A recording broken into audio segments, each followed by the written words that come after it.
उत्तराखंड के उत्तरकाशी में धराली गांव के अंदर 40 सेकंड के अंदर ऐसा कहर बरपा, कुदरत का ऐसा कहर टूटा कि देखते ही देखते सब कुछ तबाह हो गया। लेकिन सवाल इस बात का है कि केवल आसमान से बरसी हुई मौत वो है, या फिर इंसान ने अपने विकास को चुनते चुनते, या इंसान ने अपने विकास के लिए विनाश को ही अपने गले लगा लिया। ये इंसान की गलती है, सरकारों की गलती है, जिसकी वजह से आज धराली गांव मलबे में तब्दील हो गया।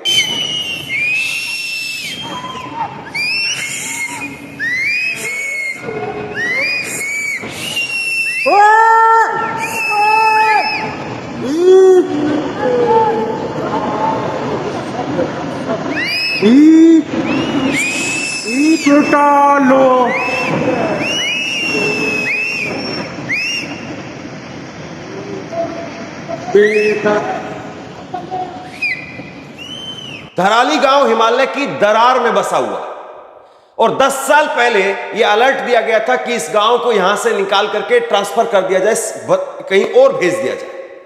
धराली गांव एक ऐसी जगह पर बसा हुआ है जहां पर यह भी कहा जा रहा है कि ना केवल बादल फटना इसका जिम्मेदार हो सकता है, बल्कि उसके साथ साथ यह भी कहा जा रहा है कि पहाड़ों के अंदर हो सकता है कि ग्लेशियर फट गया, क्योंकि 1230 फीट की ऊंचाई से लगभग 43 किलोमीटर प्रति घंटा की स्पीड से पानी जिस तरीके से बह करके आया, उसके बाद में सब कुछ तबाह करता हुए चला। और जिस तरीके से इस क्षेत्र में लगातार होटल, होमस्टे जो बनाए जा रहे हैं, यानी विकास विकास और विकास, ये जो नारा है, या पर्यटन पर्यटन पर्यटन, टूरिज्म टूरिज्म टूरिज्म, ये जो धुन सवार हो गई है सरकारों में, लोगों में, ये सिर्फ और सिर्फ उसी का नतीजा है। क्या प्रकृति के साथ में, कुदरत के साथ में हमने इतनी छेड़छाड़ कर दी है कि हमने खुद ही अपनी कब्र खोद ली।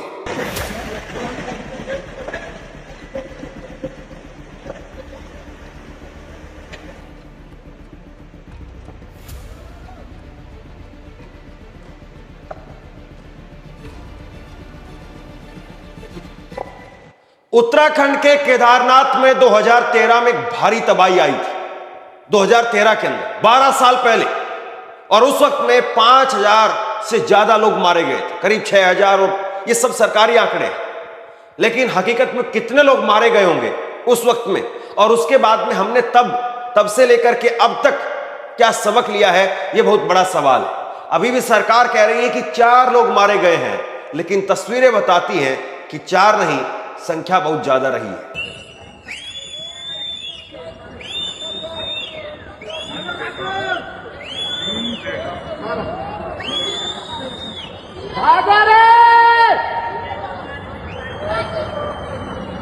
घर मकान सब कुछ तिनके की तरीके से बिखर गए। ऐसा लगा कि बस ताश के पत्तों का कोई ढेर है, और ऊपर से किसी ने पानी फेंका और उसके बाद में सब कुछ बह करके चला गया। आप सोचिए कि ये वही इलाका है जहां पर गंगोत्री 4 धाम के लिए जाने वाले यात्री यहां पर ठहरते हैं। बहुत सारे लोग शहरों से निकल करके होम स्टे के लिए महीने महीने जाकर के वहां पर रुकते हैं। और ये सब लोग जो पहाड़ों में सुरंग बना रहे हैं, सरकारें सुरंग बना रही हैं, पुल बनाए जा रहे हैं, मकान बनाए जा रहे हैं, होटल बनाए जा रहे हैं, होम स्टे बनाए जा रहे हैं, और इससे लगातार पहाड़ों में जो कंपन हो रही है, जिसको हर कोई नजरअंदाज कर रहा है। लेकिन कुदरत के साथ में आप छेड़छाड़ करेंगे तो कुदरत अपने पास कुछ नहीं रखती है। कुदरत आपको वो लौटा करके देगी जो आपने सालों भर किया है, वो चंद सेकंड में कुदरत आपको लौटा करके दे देगी।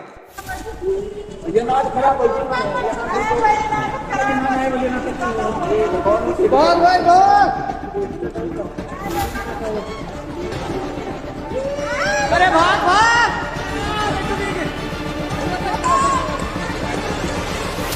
ओ वायरस से कितनी व्यवस्था करो यार।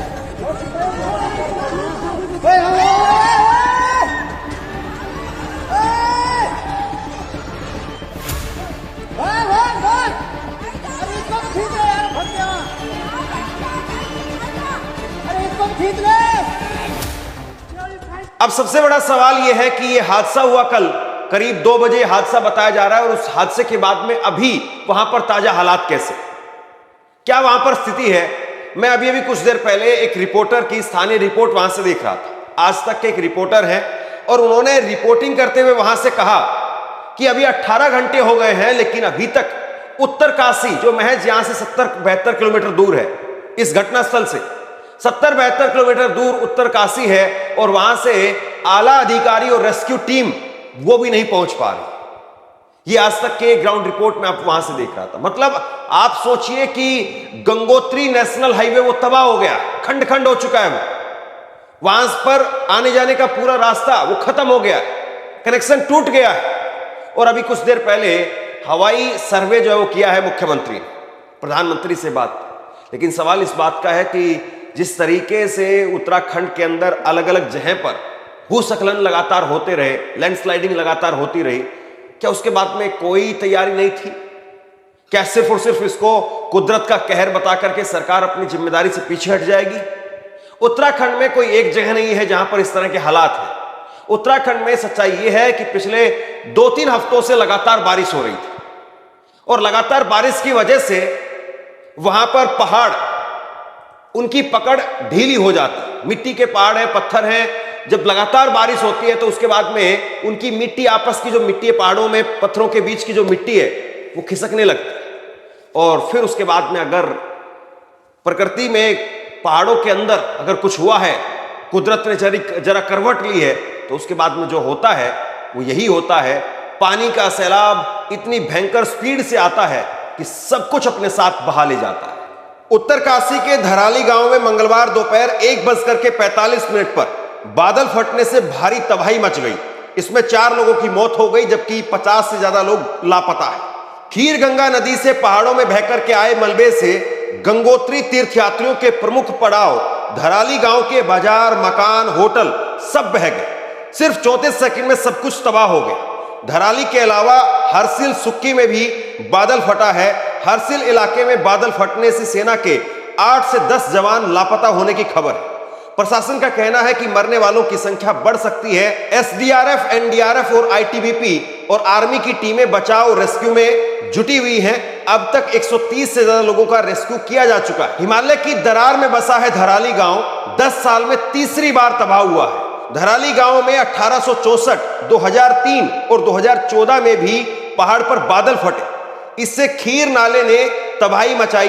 भूगर्भ वैज्ञानिकों ने तीनों ही आपदाओं के बाद धराली गांव को कहीं और बसाने की राज्य सरकार को सलाह दी। यह भी बताया कि आपदा के लिहाज से धराली टाइम बम पर बैठा हुआ है, लेकिन इसे शिफ्ट नहीं किया जा सका। तो आप सोचिए कि राज्य की सरकार, वहां पर लगातार बीजेपी की डबल इंजन की सरकार काम कर रही है। लगातार वैज्ञानिकों ने, साइंटिस्टों ने इस बात को कहा कि आप इस गांव को कहीं और शिफ्ट कर दीजिए, लेकिन इस गांव को शिफ्ट नहीं किया गया। कई ऐसे क्षेत्र होते हैं जहां पर लगातार एकदम से प्रोडक्शन बढ़ने लगता है, मकानों की संख्या, होटलों की संख्या, दुकानों की संख्या वो बढ़ने लगती है। और जब वहां पर वैज्ञानिक ये देखते कि ऊपर पहाड़ से अगर मलबा आएगा तो सब कुछ यहां से तबाह करके ले जाएगा, तो इसके बाद में साइंटिस्ट इस बात का अलर्ट देते हैं कि आप इस गांव को यहां से कहीं और शिफ्ट कर दीजिए, क्योंकि पहाड़ पर ऊपर मलबे को नहीं रोक सकते हैं आप, और जिस दिन भी ऊपर से मलबा आया तो सब कुछ बहा करके ले जाएगा अपने साथ। लेकिन बस पैसे की चाहत, करप्शन और सब कुछ जो है वो आज हमारे सामने है।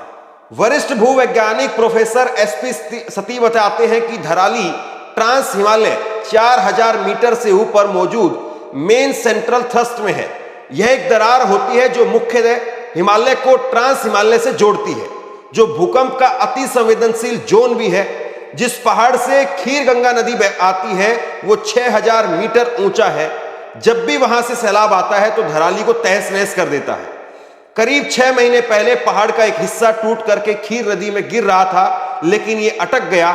संभवतः इस बार वही हिस्सा टूट करके नीचे आया है। यानी मैसेज बहुत साफ है कि पहले भी कुदरत ने बहुत बार संकेत दिए कि यहां से चले जाओ। कुदरत ने बहुत बार कहा कि यहां पर इतने ज्यादा संख्या में मत बसो, लेकिन इंसान की खोपड़ी है कि लालच कभी कम नहीं होता है। सरकारों का करप्शन है कि कभी बंद नहीं होता है, और लगातार इस क्षेत्र में अनदेखी की गई और नतीजा आज हम सबके सामने है।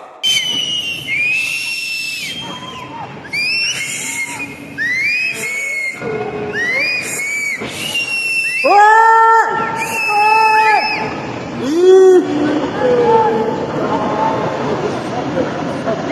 बेटा लो।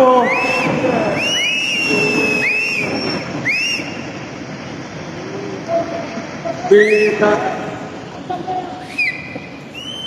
धराली गांव गंगोत्री धाम से महज 18 किलोमीटर दूर है। धराली गांव उत्तराखंड के उत्तरकाशी जिले में स्थित एक छोटा पहाड़ी गांव है। यह गांव भागीरथ नदी के किनारे है।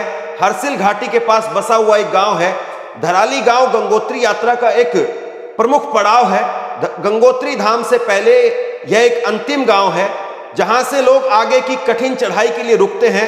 तीर्थयात्रियों को यहां रहने और खाने की सुविधा मिलती है। देहरादून से 218 किलोमीटर और गंगोत्री से 18 किलोमीटर की दूरी पर। अब तक यह सामने नहीं आया है कि आपदा के वक्त में यहां पर कितने लोग मौजूद थे। प्रशासन का कहना है कि नुकसान का आकलन किया जा रहा है। सबसे बड़ी बात यह है कि अभी तकरीबन 24 घंटे बीतने जा रहे हैं इस घटना के, और अभी तक प्रशासन यह नहीं बता पा रहा है कि उस वक्त में इस इलाके के अंदर कितने लोग थे। तो आप सोचिए कि अगर यह संख्या हमारे सामने नहीं है तो जो 4 मृतकों की संख्या है, क्या उस पर विश्वास किया जा सकता है? कितने लोग ऐसे होंगे जो मलबे में दबे रहे? क्योंकि 30-40 सेकंड में आप कहां भाग सकते हैं? 30-40 सेकंड में कोई अगर मकान में कहीं पर सो रहा है तो उठ करके अपने मकान से बाहर नहीं निकल पाएगा। 30-40 सेकंड में आप क्या ही कर लेंगे, और अगर आप मकान से बाहर निकल भी गए तो आप गली से बाहर नहीं निकल पाएंगे। और यहां पर तो पूरा का पूरा गांव, पूरी मार्केट, सब कुछ तबाह हो।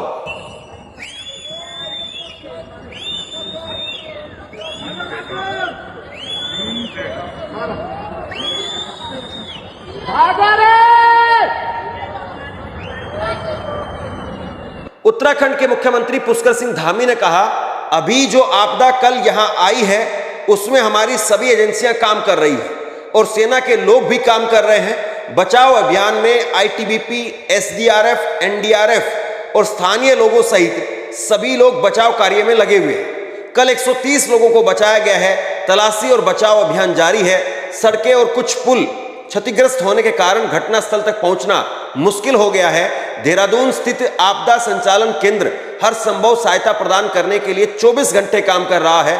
हम सभी को सुरक्षित निकालने के लिए प्रयासरत हैं। मैं हर संभव सहायता प्रदान करने के लिए प्रधानमंत्री मोदी को धन्यवाद देना चाहता हूं। प्रधानमंत्री मोदी ने आज भी बचाव अभियान का विवरण लिया है। दोस्तों, कुछ भी हो जाए, धरती इधर से उधर चली जाए, लेकिन मोदी जी की बुराई नहीं होनी चाहिए और मोदी जी को क्रेडिट मिलना चाहिए। भाजपा के नेताओं की एक अहम जिम्मेदारी। मुख्यमंत्री यहां पर पहुंचे हैं। मुख्यमंत्री कह रहे हैं कि वहां पर घटनास्थल पर पहुंचना भी मुश्किल हो रहा है, लेकिन मोदी जी को धन्यवाद, मोदी जी को थैंक यू। अब मोदी जी क्या कर रहे हैं, लोग वहां पर किस तरीके से मरे हैं, और क्या मोदी जी को नहीं पता, क्या सरकार को नहीं पता, क्या कहीं पर भी लोग इतनी बड़ी संख्या में बस जाते हैं, अपने आप बस जाते हैं क्या? अब जरा सोचिए इस बात को। जिस गांव को खाली करने के लिए साइंटिस्टों की तरफ से पिछले 10 साल से लगातार बोला जा रहा है कि यह गांव जहां पर बसा है वो हिमालय की गोद में, हिमालय की दरार में एक गांव बसा हुआ। हिमालय के 2 अलग अलग भागों को जोड़ने वाला स्थान है ये गांव। पहाड़ी के 2 पहाड़ों के बीच का एक गांव है, और इस गांव को आप कहीं और ट्रांसफर करिए। यहां पर भूकंप आते हैं, यहां पर ऊपर से सैलाब आएगा तो वो बहा करके ले जाएगा। 6 महीने पहले भी एक बड़ा सैलाब आ रहा था, लेकिन वो खीर गंगा नदी के अंदर अटक करके रह गया, जिसकी वजह से यहां पर बड़ी तबाही बच गई। लेकिन आपने 6 महीने में कुछ नहीं किया। आपको पता था कि बारिश का मौसम आएगा और 3-3, 4-4 हफ्ते की लगातार बारिश होती है। और उत्तराखंड में ऐसा नहीं कि केवल यही एक क्षेत्र है। उत्तराखंड में रुद्रप्रयाग, केदारनाथ, तुंगनाथ, चमोली, बद्रीनाथ, नैनीताल, पिथौरागढ़, बागेश्वर, ये सारे वो इलाके हैं जहां पर लैंडस्लाइडिंग का खतरा बना रहता है।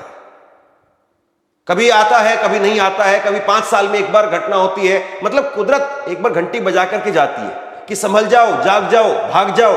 लेकिन अगर आप नहीं जागेंगे, नहीं भागेंगे, अपने आप को नहीं रोकेंगे, या वहां पर बसने की होड़ में भागते रहेंगे, तो फिर वही होगा जो आज हुआ है। बहरहाल, आप क्या इसको वाकई सिर्फ और सिर्फ कुदरत का कहर मानते हैं, या इंसान या सरकारें जिस तरीके से विकास की होड़ में विनाश की कब्र खोद रही हैं, ये सिर्फ उसी का नतीजा है? आप क्या सोचते हैं नीचे कमेंट बॉक्स में लिख करके जरूर बताइए। इस खबर को शेयर कीजिए।